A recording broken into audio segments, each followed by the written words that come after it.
Hello guys, welcome to my vlog. Papakita ko sa inyo kung ano ang nangyayari sa isang linggo ng isang first year student nursing sa Our Lady of Fatima University. So guys, ang nangyari sa Monday guys, kinuha ko yung screening test ko, which is requirement siya para sa pa-HEPA vaccine ko. And yung HEPA vaccine na yun is required yun para sa next subject ko, next year. Kaya medyo big deal siya.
Ito naman guys, Wednesday night, nag-trip shop kami ni mama. Tapos bigla kami may nakita na costume party. Tapos yun lang. Share ko lang.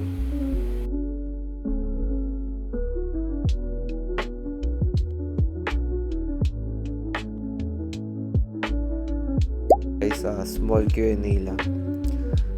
Who am I as a person? I am single-minded and goal-oriented person.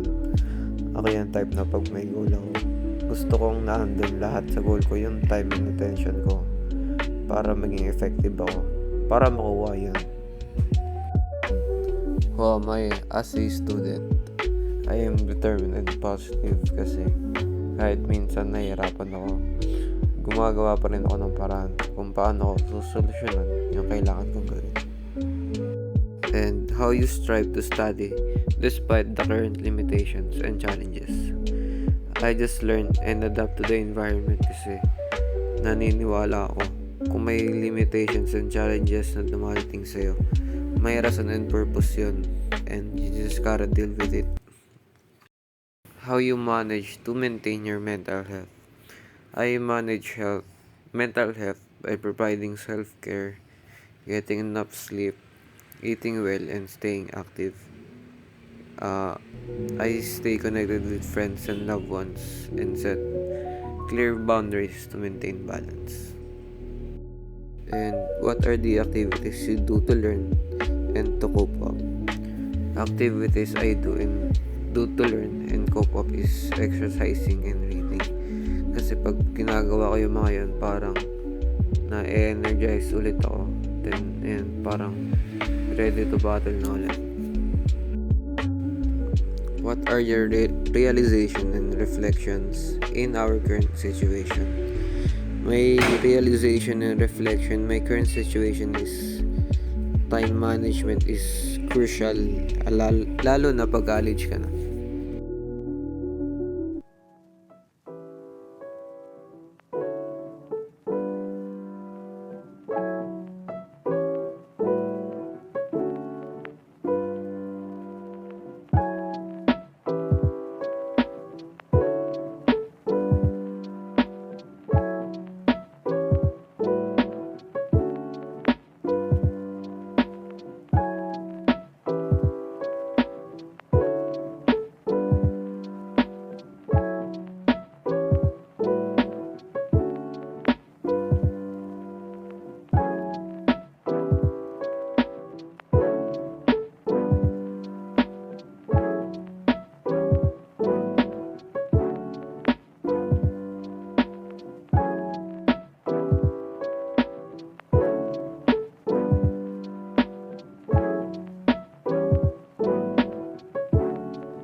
Sa araw na to guys is nag-return demo kami sa Hanapi, which is CPR. Tinuruan kami nung tamang procedure ng CPR, and unfortunately nagkamali ako dun sa last part. Kumbaga pagkatapos dun sa magbo-blow ka sa bibig ng 2 beses, kailangan may check yung pulse. So ayun lang yung part na hindi ko nagawa kasi medyo kinakabahan na ako.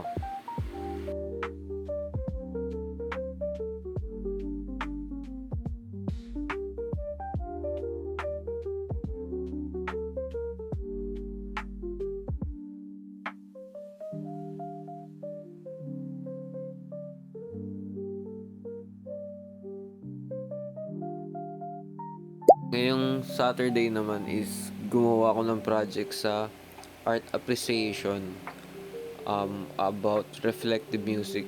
Ayun yung isa sa pinaka project namin ngayong semester.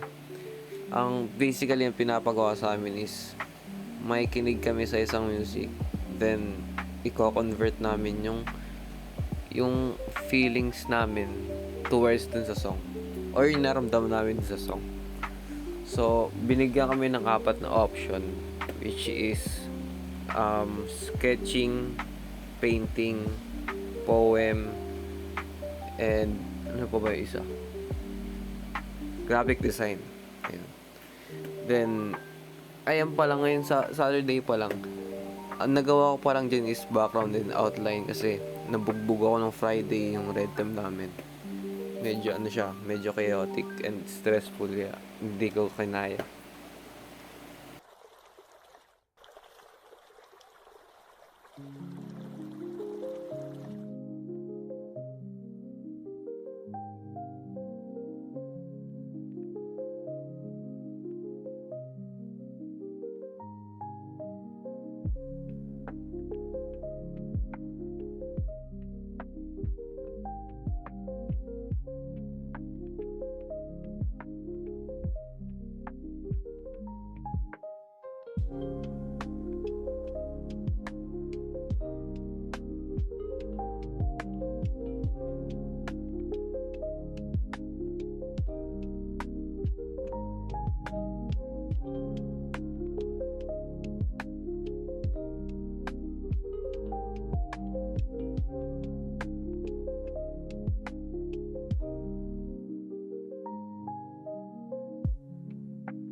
Yung Sunday naman guys is check na ako dun sa background, sa outline.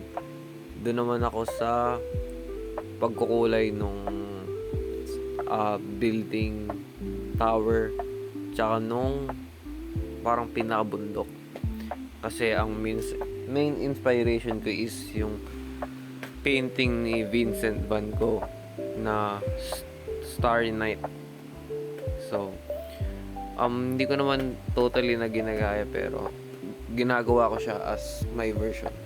So, yun guys.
Take note lang guys kasi hindi ko pa rin siya natatapos hanggang ngayon.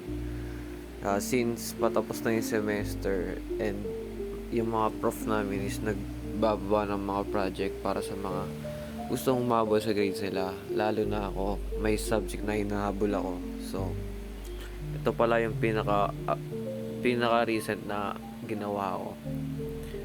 Kumbaga na-polish ko na yung tower tsaka itong yung brush strokes sa hills.